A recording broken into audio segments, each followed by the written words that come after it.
મહાનગરપાલિકાની ઘોર બેદરકારી સામે આવી છે। પીવાના પાણીની લાઈન નાખ્યા બાદ રોડ જ ન બનાવ્યો।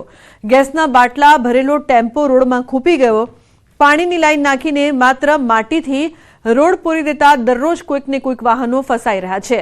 સિંગલ લાઈન થઈ જતી હોવાથી વારંવાર ટ્રાફિક જામ, વાહન ફસાઈ જતા સ્થાનિકો રોષે ભરાયા છે। પાલિકા સામે સ્થાનિક દુકાનદારોએ રોષ પણ ઠાલવ્યો છે। અહીંયા પ્રી મોન્સૂનના હિસાબે આ લોકોએ કંઈ કામગીરી ચાલુ કરેલી છે। આજે દોઢ મહિનાથી અમે બહુ પરેશાન થઈએ છીએ અને અમે પૂરેપૂરો ટેક્સ ભરીએ છીએ તો પણ આ લોકો કંઈ અમારું સાંભળી નથી શકતા। મ્યુનિસિપાલિટીવાળા પૂરેપૂરો પગાર લે છે તો પણ કામ પૂરું નથી કરી રહ્યા। બહુ સમયથી કામ ચાલુ છે ને આ કામ પૂરું થતું નથી।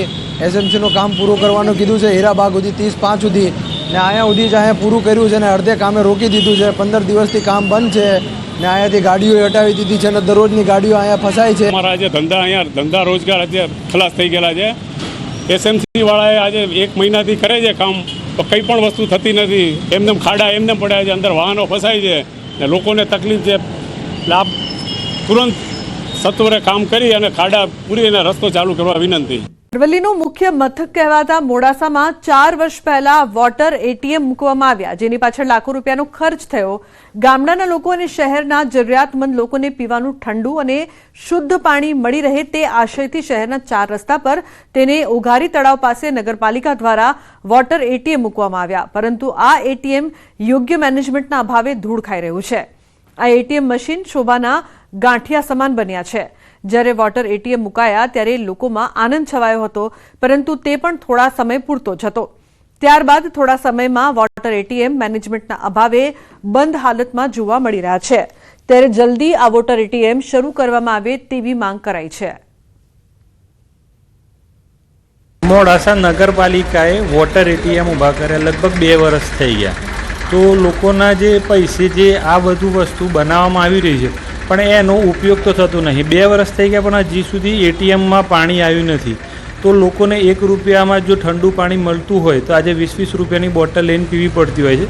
તો ગવર્મેન્ટના નગરપાલિકાના આ જે તે પૈસે ખર્ચો કરીને ઊભું કરવામાં આવે છે ખરું, પણ એનો ઉપયોગ થતો નથી। મોડાસા નગરપાલિકા દ્વારા અગાઉ 4 વર્ષ પહેલાં પાણીના 2 વોટર એટીએમ જે લગાવવામાં આવેલા હતા એની અંદર ટેકનિકલ કારણોસર છેલ્લા 1 વીકથી પાણીના કુલિંગની સિસ્ટમ બગડેલ હોય એ તાત્કાલિક રિપેરિંગ કરવાની નગરપાલિકાએ કાર્યવાહી શરૂ કરેલ છે। ગાંધીનગર ખાતેથી મુખ્યમંત્રીના હસ્તે મહત્વના 2 પોર્ટલ લોન્ચ કરવામાં આવ્યા છે। આ કાર્યક્રમમાં સીએમ ભૂપેન્દ્ર પટેલ અને ગૃહરાજ્યમંત્રી હર્ષ સંઘવી ઉપસ્થિત રહ્યા હતા। સીએમએ આઈ પ્રગતિ નામનું પોર્ટલ, તેરા તુજકો અર્પણ સાયબર પોર્ટલ લોન્ચ કર્યું। આઈ પ્રગતિ પોર્ટલમાં દરેક પોલીસ સ્ટેશનમાં કોઈ વ્યક્તિએ કરેલી ફરિયાદની પ્રગતિ કેટલી થઈ તેની માહિતી મળશે। ફરિયાદ દાખલ થાય ત્યારથી લઈને કોર્ટમાં ચાર્જશીટ દાખલ થાય ત્યાં સુધીની માહિતી મળી રહેશે।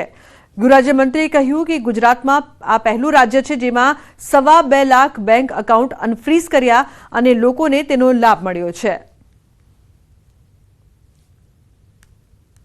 1.5 લાખ રૂપિયાના એકાઉન્ટમાં હોય અને 5,000 રૂપિયાનું કોઈના ખોટા રૂપિયાના એકાઉન્ટમાં નખાઈને કોઈ બીજા રાજ્યના કારણે એનું એકાઉન્ટ સીઝ થઈ જાય અને એ આખું એકાઉન્ટ એને અનફ્રીઝ કરાવવા માટે દરરોજ જે ધક્કા ખાવા પડે એ ધક્કા ના ખાવા પડે તે માટે ગુજરાત આ દેશમાં પહેલું રાજ્ય છે જે રાજ્યમાં 2.25 લાખ આવા એકાઉન્ટો અનફ્રીઝ કરી લીધા। મુખ્યમંત્રીએ કહ્યું કે આજે ખુલ્લા મૂકેલા પોર્ટલના કારણે નાગરિકોને ખૂબ ફાયદો થશે। રાષ્ટ્રીય અને આંતરરાષ્ટ્રીય બજારમાં ટેકનોલોજીનો ઉપયોગ વધવાનો જ છે। આ પોર્ટલ દ્વારા નાણાકીય સાયબર ક્રાઇમને લગતી ફરિયાદોના આધારે ફ્રીઝ થયેલા બેંક ખાતાને પુનઃ કાર્યરત અને અનફ્રીઝ કરવા માટે નાગરિકોને સરળતા રહેશે। આપણે આજે ટેકનોલોજીની મદદથી પોલીસ અને નાગરિકો વચ્ચેનો સેતુ। તો ભરૂચના દબંગ સાંસદ મનસુખ વસાવાનો વધુ એક વિડીયો સામે આવ્યો છે। ભરૂચના ઝઘડિયામાં રસ્તામાં નિર્માણ કાર્યમાં હલકી ગુણવત્તાનો માલ સામાન વપરાતા રોડ પરનો ડામર પગથી ઉખાડતા ખૂબ જ સરળ રીતે નીકળતો જોવા મળી રહ્યો છે। ત્યારે આ સ્થળ પર પહોંચી સાંસદ મનસુખ વસાવાએ કોન્ટ્રાક્ટરની ઝાટકણી કાઢી। રોડ પરના ઉખડતા ડામરનો વિડીયો પણ વાયરલ થઈ રહ્યો છે। સાંસદ મનસુખ વસાવાએ રોડની કામગીરીને લઈને પણ કેટલાક સવાલો ઉઠાવ્યા છે।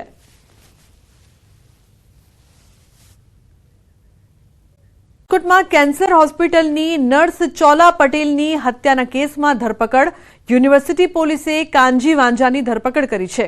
મંગળવારે કાનજી દુષ્કર્મના ઈરાદે નર્સના ઘરમાં ઘૂસ્યો હતો. નર્સે પ્રતિકાર કરતા કાનજીએ છરીના ઘા ઝીકીને હત્યા કરી હતી. આરોપી કાનજી 2 સંતાનોનો પિતા છે. પોલીસ આજે આરોપીને કોર્ટમાં રજૂ કરશે. તો સુરેન્દ્રનગરના પાટડી સહકારી વેચાણ સંઘ દ્વારા ખાતરની ખરીદીમાં ફરજિયાત નેનો યુરિયા બોટલ લેવાની ફરજ પાડવામાં આવી રહી છે, જેનો ખેડૂતો વિરોધ કરી રહ્યા છે. નેનો યુરિયા બોટલ લેશો તો જ ખાતર મળશે તેવું સંઘના કર્મચારીઓ દ્વારા કહેવામાં આવતું હોવાનો ખેડૂતો આક્ષેપ કરી રહ્યા છે.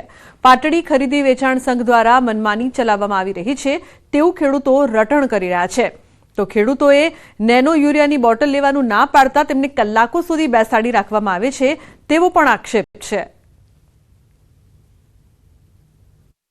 પોતાના માટે અમે બીજા 4 ખેડૂતો ડીઓપી ખાતર લેવા માટે અહીંયા સંઘમાં આવ્યા છે. ત્યારે અહીંના મેનેજર એવું કહે છે કે ડીઓપી ખાતરની સાથે તમારે ફરજિયાત એક ઇફકો ડીઓપીની બોટલ લેવી પડે છે. તો અમારી રજૂઆત એવી છે કે ભાઈ આ બોટલ અમારે જોઈતી નથી. તો એ લોકો એવું કહે છે કે અમને ઉપરથી ડીલરો ફરજિયાત બોટલો આપે છે એટલે તમારે લેવી જ પડશે. તો અમે કીધું બોટલ લેવી નથી, છતાંય આ લોકો પ્રેશર કરે છે કે બોટલ વગર તમને ડીઓપી ખાતર મળશે નહીં. પાણીની પારાયણ મામલે દેખાવ થઈ રહ્યા છે. ધારાસભ્ય કેયુર રોકડિયાના વિસ્તારમાં જ પાણીનો કકડાટ.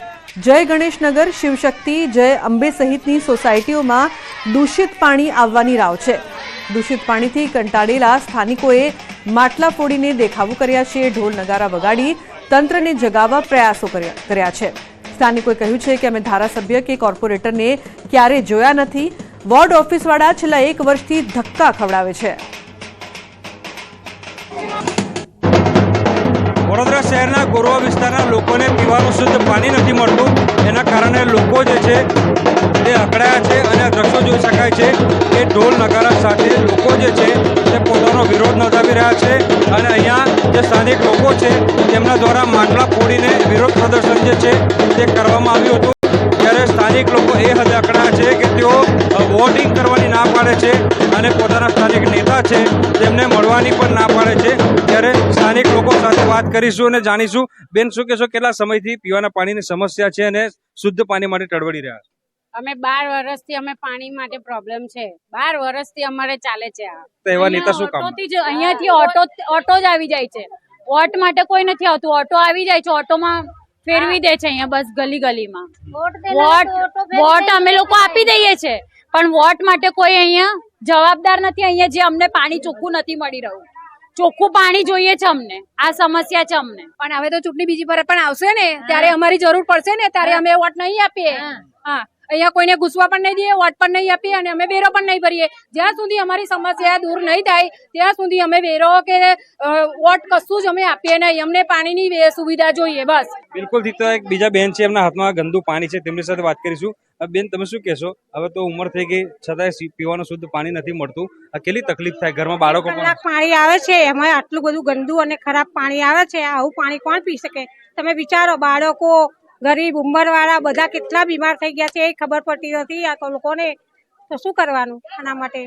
બિલકુલથી તો લોકો બીમાર થઈ રહ્યા છે. બીજા દ્રશ્યો બતાવીશું કે જોઈ શકાય છે કે લોકો એ હદે કંટાળ્યા છે કે ઘરમાં રહેલા માટલા ફોડી નાખ્યા છે. લોકોને કેવું છે કે પાણી જ પીવાનું નથી આવતું તો પછી માટલા રાખીને શું કામ છે? એટલે સ્થાનિક લોકો અનેક વખત રજૂઆત કરી ચૂક્યા છે વોર્ડ કક્ષાએ, પરંતુ તેમની સમસ્યાનું સમાધાન આવ્યું નથી. અને આશ્ચર્યની વાત એ છે કે એના જે સ્થાનિક લોકો છે તેઓ પોતાના ધારાસભ્યને ઓળખતા નથી અને કોર્પોરેટરને ક્યારે જોયા હતા એ પણ સ્થાનિક લોકોને ખ્યાલ નથી.